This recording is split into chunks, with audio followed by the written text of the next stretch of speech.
एक multinational company में काम करने वाला व्यक्ति जो कि कहने को तो बहुत ही खुले विचारों का है, लेकिन जब अपनी वाइफ की किसी समस्या, किसी बात का हल ढूंढने की बात आती है तो उसे बस एक ही हल नजर आता है, उसे चूमना और उसे बिस्तर पर ले जाके उसके साथ सेक्स करना। शुरुआती दिनों में तो उसकी वाइफ को भी अपने पति देव की ये चीज अच्छी ही लगती थी कि मेरा पति मुझ पर अपना प्यार जी जान से उड़ाता है, मतलब लुटाता है, कितना चाहता है मुझे। लेकिन जल्द ही उसे इस चीज का एहसास हो गया कि मेरा जो पति है उसके पास समस्याओं का हल ही नहीं है। समस्याओं से बचना उसकी तो फितरत है जिसके लिए वो सेक्स का सहारा लेता है। मेरा दिमाग घुमाता है, माइंड डाइवर्ट करता है। जैसे ही उसे इस बात का अंदाजा हुआ उसने अपना बिस्तर अलग पकड़ लिया, लेकिन फिर भी कई बार उसका जो हस्बैंड है वो अपने मंसूबों में कामयाब हो ही जाता था। कोई ना कोई किसी ना किसी बहाने कोई उपहार का लालच देके ये कहानी लंबे टाइम तक चलती रही और एक टाइम ऐसा आया कि उसकी जो वाइफ है उसका सेक्स के प्रति वो रुझान, वो रुचि खत्म ही हो गई और उन दोनों में दूरियां बढ़ने लग गई। और फिर धीरे धीरे उसकी वाइफ ने उसे ये बोलना शुरू कर दिया कि तुम पहले मेरी बात सुनो, वरना ना तो मैं प्यार करूंगी और ना ही तुम्हें करने दूंगी। अब यहाँ पर देखो उसकी क्या गलती रही कि इमोशनल ब्लैकमेल तो वो पहले से ही हो रही थी। उसको सॉर्ट आउट करने की बजाय खुद अपने हस्बैंड को भी इमोशनल ब्लैकमेल करना शुरू कर दिया। वो उसे उपहार के बहाने उसको लालच देके उससे अपना मतलब सॉल्व करता था और वहां पर जो उसकी वाइफ है उसने भी वही दिशा पकड़ ली और उसने भी आगे जाके अपनी बात को मनवाने के लिए उसे इमोशनल ब्लैकमेल करना शुरू कर दिया। अंत में क्या हुआ, दोनों एक जैसे हो गए और दोनों ही एक ही थर्रे पर अपनी गाड़ी को चलाने लग गए और गाड़ी डगमगा गई, हिल गई, अनबैलेंस्ड हो गई और एक्सीडेंट हो गया। इस सिचुएशन में उसकी वाइफ को बिल्कुल उसके जैसा बनने की बजाय, इमोशनल ब्लैकमेल करने की बजाय ये बोलना चाहिए था कि मैं उस इंसान के साथ खुद को बांटूंगी जो मेरी समस्याओं को समझेगा। रिश्तों में इमोशनल ब्लैकमेलिंग खूब देखी जाती है और देखो खासकर बिस्तर पे तो ये दोनों को ही पता होता है कि आखिर चल क्या रहा है, लेकिन फिर भी वो दो लोग किसी न किसी मजबूरी के वजह से हार मान लेते हैं और यही कारण है कि सेक्स को बतौर ब्लैकमेलिंग लोग यूज करने लग जाते हैं। वास्तव में देखा जाए तो अगर दो लोगों के बीच में सेक्स के दौरान आपसी असहमति है तो ये सेक्स लाइफ को खराब ही करती है, जिसके आगे जाके दुष्परिणाम भुगतने पड़ सकते हैं। जब तक पति पत्नी एक दूसरे के साथ बिस्तर पर रिलैक्स फील नहीं करते, वो कंफर्ट महसूस नहीं करते, भावनाओं और खुशियों का आदान प्रदान नहीं हो पाता। सबसे पहले एक चीज समझने की जरूरत है हमें कि शादी के शुरुआती दिनों में, मतलब जब मैरिड लाइफ शुरू होती है तो शुरुआती दिनों में देखो एक दूसरे की तरफ एक खिंचाव, एक अट्रैक्शन खुद से ही होता है। तब अगर किसी की कोई बात बुरी भी लग रही है या किसी ने कुछ ऐसा कुछ कह दिया है तो उस तरफ ध्यान जाता नहीं है, क्योंकि जिस्मानी भूख सर पर सवार होती है। शादी के देखो शुरुआती दिनों में 1000 लोगों में से कोई एक ही कपल ऐसा होगा जिसमें कोई लड़का या लड़की अपने पार्टनर के प्रति वो अट्रैक्शन, वो खिंचाव फील ही ना करती हो, वो आधी जिंदगी तक ड्यूटी सेक्स ही उसके साथ करती आ रही हो, एक रिस्पॉन्सिबिलिटी समझ के, हाँ भैया पति है और करना है। अदरवाइज मैक्सिमम केसेस में कपल जो है वो शादी के बाद लगे भिड़े रहते हैं, उन्हें सेक्स के अलावा कुछ सूझता ही नहीं है। लेकिन जैसे ही समय बीतने लग जाता है, शादी आपकी पुरानी होने लगती है, दिन प्रतिदिन छोटी छोटी बातें भी आपको दुख देती है, आपको तकलीफ देती है। और अगर दो लोगों के बीच में अंडरस्टैंडिंग है ही नहीं तो बड़े से बड़े झगड़े का रूप भी ले लेती है।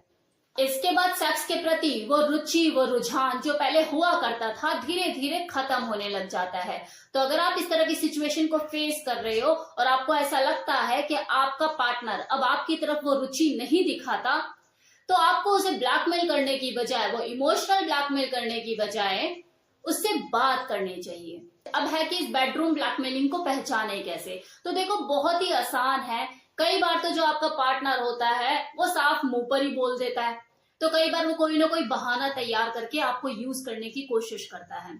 और देखो ऐसा है, होता है ऐसा, जिन रिश्तों में कुछ बचा नहीं होता ना, कुछ होता ही नहीं है, इमोशंस नाम की चीज ही नहीं होती है, वहां पर साफ बेडरूम में सौदेबाजी चल रही होती है कि घर में देख तब आएगा ये जब ये करेगी, मैं तेरे को तब जाने दूंगा जब ये करेगी। तो ये सारी चीजें हो रही होती हैं, ये मैं आपको अंदर की बात बता रही हूँ, मजाक नहीं है। अब इससे बचने के टिप्स के ऊपर बात करूं तो देखिए, इसमें हर किसी की सेक्स लाइफ अलग अलग होती है। उनका जो बेडरूम होता है वो उनका प्राइवेट प्लेस होता है, जहां पे उनके जिंदगी के गहरे राज दबे हुए होते हैं। बाहर से सबको जिंदगी सबकी बहुत बढ़िया ही लगती है, लेकिन ये तो वही जानते हैं कि वो एक बंद कमरे में किस सिचुएशन को फेस कर रहे हैं। उनके बीच में जो सेक्स हो रहा है वो ड्यूटी सेक्स हो रहा है या कंप्रोमाइजिंग सेक्स हो रहा है या ब्लैकमेलिंग सेक्स हो रहा है, ये तो वही जानते हैं। दुनिया को तो देखो बेडरूम के बाहर की लाइफ ही समझ में आती है, उन्हें मतलब भी उसी चीज से होता है कि हाँ भाई साथ में है ना, खुश दिख रहे हैं, हैप्पी कपल, चलो बहुत बढ़िया है, इनसे बढ़िया तो कोई नहीं। तो बेडरूम में आप किस तरह की ब्लैकमेलिंग का शिकार हो रहे हैं ये आपसे बेहतर कोई नहीं जानता। तो इसका सॉल्यूशन भी देखो आपके पास ही है, लेकिन फिर भी मैं आपको अपनी तरफ से कुछ टिप्स बता देती हूँ। नंबर 1, सबसे पहले तो अनुरोध और मांग में अंतर करना सीखो। मांग क्या होती है कि अगर आपका साथी अपनी किसी बात को आपसे मनवाने में असफल रहा और इसके बदले में वो आपको सेक्स करने की अनुमति नहीं देता कि नहीं जी मैं तो सेक्स अब करने नहीं दूंगी या करने ही नहीं दूंगा, जबकि अनुरोध में सहमति शामिल होती है कि देखो मेरी ये राय है, क्या तुम्हें ये चीज समझ आ रही है, अगर लगता है तो देखते हैं फिर। तो ये एक अनुरोध है कि मैंने आपसे गुजारिश की है। दूसरा, पहले तो आपका जो साथी है वो आपके ऊपर चिल्लाए, आपको डराए, आपको धमकाए, आपको टॉर्चर करे, और उसके बाद आपको प्यार प्यार से कि नहीं सब ठीक हो जाएगा, एक बार सेक्स कर लेंगे, या इस तरह से आपको रिझाने की कोशिश करे, कभी गिफ्ट लेकर आए, कभी कुछ, कि एक बार सेक्स हो जाएगा सब ठीक हो जाएगा, चलो मट्टी डालो पुरानी बातों को छोड़ो। लेकिन जैसे ही सेक्स हो जाए उसके बाद उसका दोबारा आपको विकराल रूपी देखने को मिले तो आप अपने आप को ठगा हुआ सा महसूस करेंगे, कि जैसे आपसे किसी ने आपकी चीज को छीन ली हो, जैसे आपको यूज किया हो टिश्यू पेपर की तरह।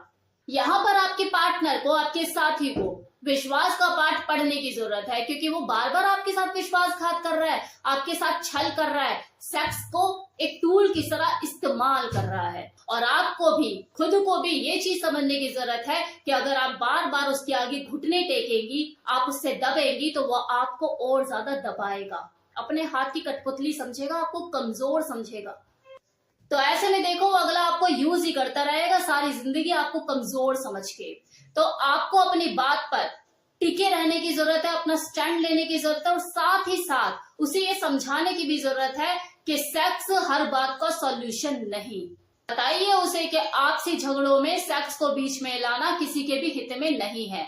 और चलो आपने भरसक प्रयास कर लिया, अगला तब भी नहीं समझता है या नहीं समझती है, तो देखो ये आपके ऊपर है, फिर आपकी पर्सनल चॉइस है, आपका डिसीजन है कि आपको क्या स्टेप लेना है। कि हर इंसान की अपनी लाइफ होती है, अपनी सिचुएशन होती है, उसके अपने सर्कमस्टांसेस होते हैं, वो कैसे लाइफ को लीड कर सकता है, क्या सिचुएशन है उसकी, ये तो वो ही बेहतर जानता है। तो ये डिपेंड करता है पर्सन टू पर्सन। और देखो ब्लैकमेलिंग का शिकार ऐसा नहीं है कि औरतें ही होती हैं, कई जगह पे हस्बैंड भी हो रहे होते हैं। तो ये किसी एक के लिए नहीं है, मैं कोई ऐसा नहीं है कि सिर्फ फीमेल के लिए ही बोल रही हूँ कि हाँ फीमेल ही ब्लैकमेलिंग का शिकार होती है, कितने ऐसे पुरुष भी होते हैं जो ब्लैकमेलिंग का शिकार हो रहे होते हैं। बाय द वे जो वीडियो मैंने अपलोड किया है जिसे आप देख रहे हैं, बेडरूम ब्लैकमेलिंग, ये एक रियल स्टोरी है कपल की। जैसे कि मैंने अभी कुछ दिन पहले अनाउंस किया था, मैंने एक सीरीज निकाली है कि कोई भी कपल जो है अपनी कोई रियल लाइफ का इंसिडेंट मेरे से शेयर कर सकता है इंस्टा पे, और मैं उसकी एक वीडियो बना के अपलोड करूंगी, लोगों तक पहुंचाऊंगी। तो इसी तरह से एक कपल ने मुझे अपनी रियल लाइफ स्टोरी एक्सप्लेन करी, और आज ये वीडियो आपके सामने है। ये मैंने अपना काम पूरा किया। उम्मीद करती हूँ कि आपको वीडियो पसंद आया होगा और बहुत कुछ सीखने का मौका भी मिला होगा। Thank you so much.